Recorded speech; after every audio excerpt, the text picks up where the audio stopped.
I bring you greetings from here. My name is Amb Naemeka Nkem. I'm making this particular video for Africa at large, including the old and young. Talking about the invasion of coronavirus. In other words, I can say that I thank God. I'm not thanking God because I am happy for the loss it have caused the world in general, or the deaths the invasion of this virus have caused the world. But I'm just thanking God because the invasion of this virus have served as an eye-opener to an average African. What do I mean by that? As you can see, what is going on today,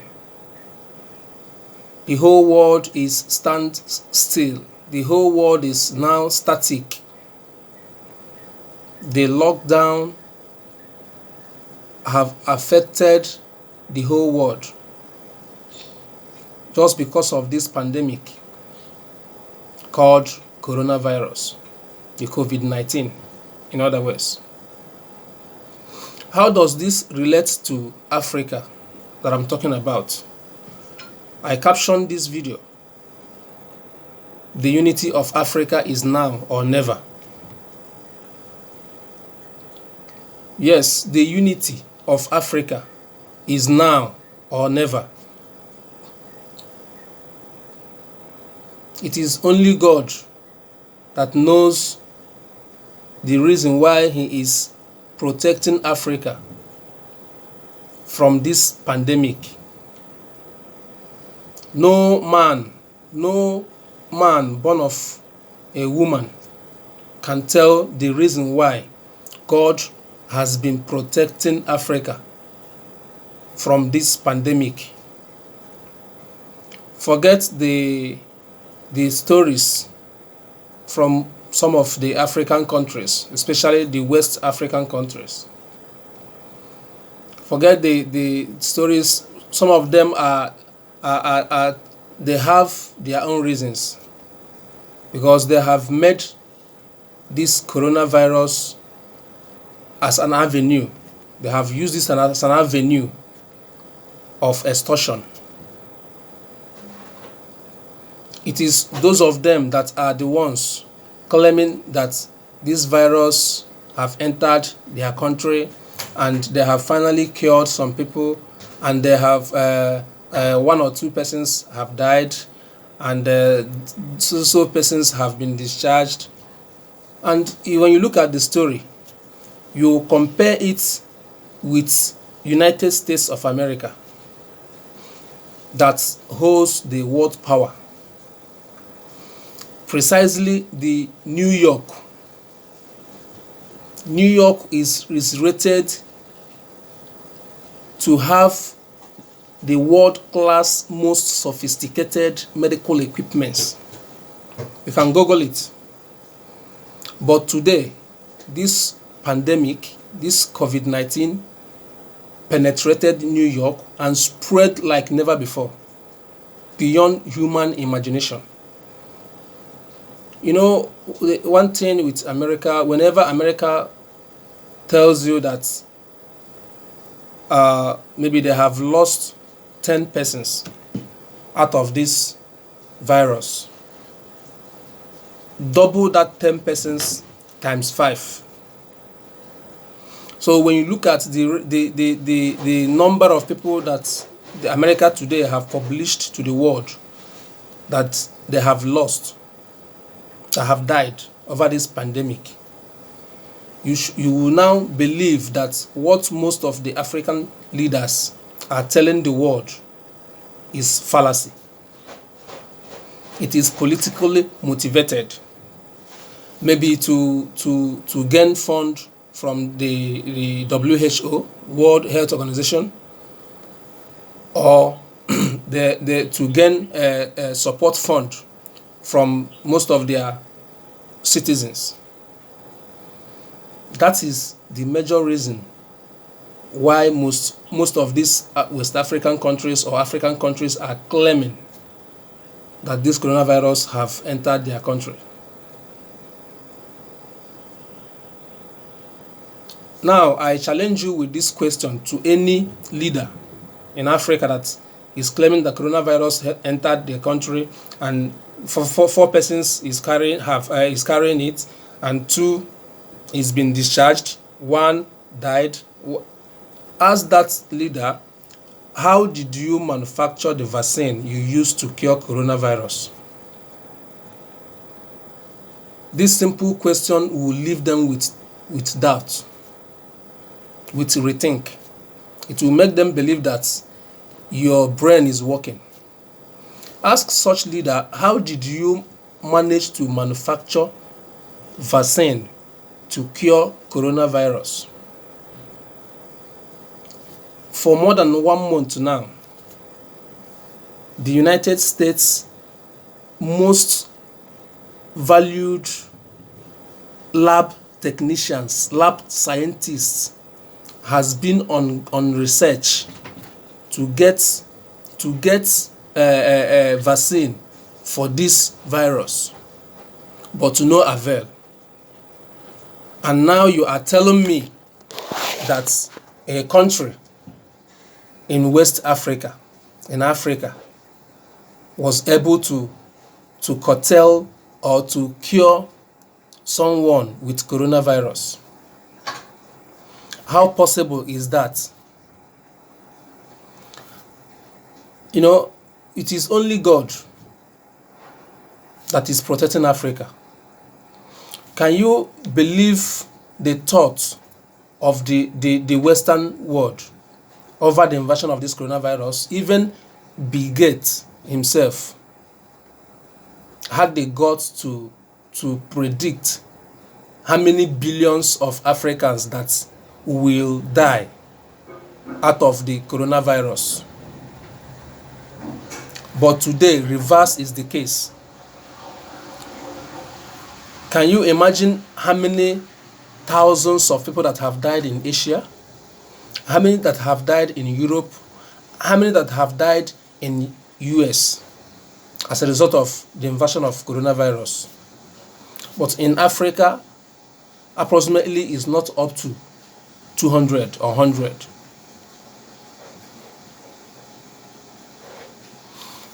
Reason why I am saying that this invasion of coronavirus will serve as an eye-opener and it will lead to the unity of Africa now or never is this.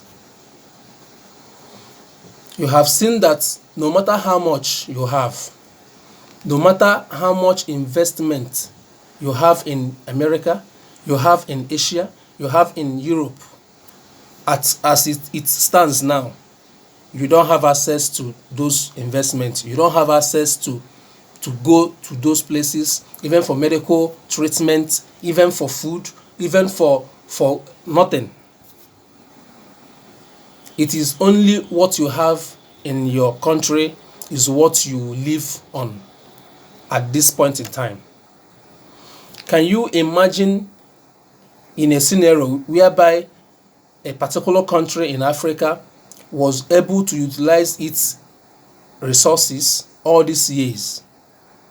After the colonialism, all these years, we have gained our independence as sovereign states, that particular country have been able to invest her resources to build one of the most sophisticated hospital equipped with one of the most world-class sophisticated medical equipments. Such country now will feel at ease or at peace. But now the tension is all about, if this virus come into this country, how are we going to survive?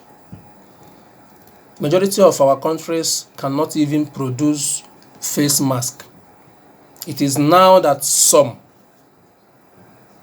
are, trying to do something like that. Can you imagine how it will look like if a virus that invaded America and put America in a state of dilemma, entered a country in Africa. And somebody is telling me that this virus enters some countries in Africa, and 4 persons carried the virus. At the end of the day, 2 was discharged, 1 dead, this one, that one. It's not true. If you are able to reason with common sense, you will know that this is not true. It is politically motivated. These stories are politically motivated out of their own selfish interest, and the result is there already so far. If you can check out what is going on in a country in West Africa called Nigeria,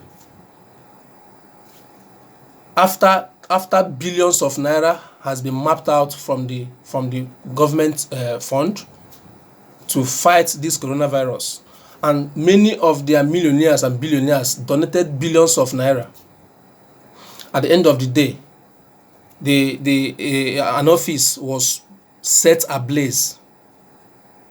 Not up to 24 hours, the news came out that 700 billion naira was lost out of that fire outbreak, which was the money meant for the support fund on this coronavirus. So this is the result. This is the reason why I'm telling you that most of them are saying all these things out of their own interest, that it is politically motivated. I can only acknowledge the president of Rwanda, Paul Kagame. That young man is a leader. So bringing it back to the caption of this broadcast, the unity of Africa is now or never. Africa need to use this medium to know that the US don't have her own interest at heart. The Europe do not have her own interest at heart. The Asians, Chinese do not have the interest of Africans at heart. You need to come back home, use the resources you have, the available resources, build Africa, build your country, build your homes. Your investment in Asia, Europe, and America cannot save you in a time like this.